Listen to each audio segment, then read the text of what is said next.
ஐயா வணக்கம். அதாவது மலைவாழையில முடிக்குத்து நோய் ஒரு வைரஸ் நோய். ஓகேங்களா?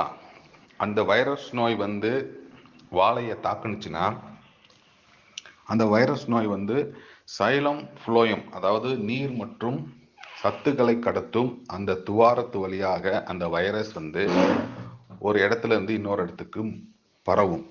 இது எப்படி பரவுதுன்னு பார்த்தீங்கன்னா, அஸ்வினி பூச்சி, வாழையை தாக்கும் அஸ்வினி பூச்சி ஒரு பாதிக்கப்பட்ட வாழையிலிருந்து சாறை உறிஞ்சி ஒரு நல்ல வாழைக்கு அந்த சாறு உறிஞ்சும் போது அதோட வாய்ப்பகுதியில் அந்த வைரஸ் கிருமி உட்கார்ந்துருக்கும்.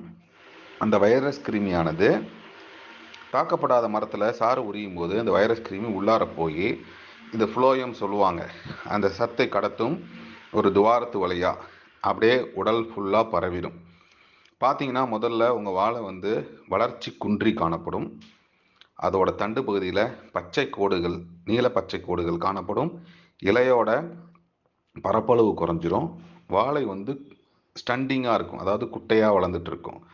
இது பார்த்தீங்கன்னா 20, 45 நாள், 90 நாளுக்குள்ளார என்ன ஆகுனா, ஒரு நம்மளுடைய தொடப்பத்தை விளக்கு மாற்ற தலைகீழ கமுத்து வச்சா எப்படி இருக்குமோ அந்த மாதிரி எல்லா இலைகளும் சிறுத்து முடி கொத்து போல் அமைப்பு இருப்பதால் இதை முடிக்கொத்து நோய் என்று சொல்வாங்க.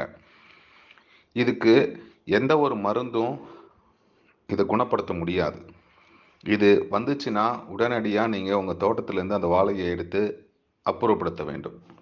மற்றும் வாழை அஸ்வினி பூச்சி, பெண்டலோனியா நைக்ரோ நெர்வாசான்ற ஒரு வாழை அஸ்வினி பூச்சி வாழை தோட்டத்தில் இருக்கா இல்லையான்னு நல்லா மானிட்டர் பண்ணுங்க. அதுக்கு மருந்து அடித்து அதை கில் பண்ணுங்க, கொன்றுங்க. வேப்பெண்ணெயை பயன்படுத்தியோ இல்லை பூச்சிக்கொல்லி, ரசாயன பூச்சிக்கொல்லியை பயன்படுத்தியோ நீங்கள் கொண்டுடலாம்.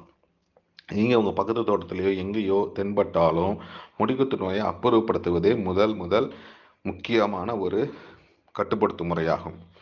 அதுக்கடுத்து பார்த்தீங்கன்னா, நீங்கள் நோயற்ற தரமான திசுவாழை கன்றுகளை பயன்படுத்துங்க அடுத்த வருஷம் பயன்படுத்தும் பொழுது. ஓகேங்களா?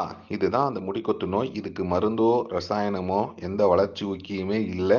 இது ஒரு டைம் வந்துட்டா நமக்கு மனிதருக்கு எப்படி எய்ட்ஸ் வருதோ அதே போல்தான் இந்த வைரஸும் அதோட உடலில் பரவி வளர்ச்சியை குன்றி காணப்படும். தாரும் வராது, பூவும் வராது.